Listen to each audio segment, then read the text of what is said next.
Hi guys, welcome to the channel. In today's video, I'm going to show you how you can screenshot a snap without them knowing. So the first step you simply need to do is to open Snapchat application and click on this message icon. You simply need to click on that, and after that you need to open the conversation.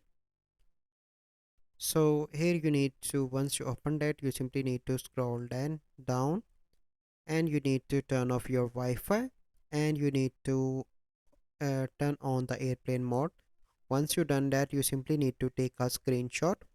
Once you done that, you simply need to go back, hold the conversation, and once you here you need to click on chat settings, and then you need to clear from chat feed. Click on clear, and after that you need to turn on the Wi-Fi and check that, and there is no message that you screen record or you take us there is no message that you take a screenshot. So this is the process. I hope you find this video helpful. If you find this video helpful, must like this video, subscribe to our YouTube channel for future videos. We'll see you in the next video. Thank you. Have a good day.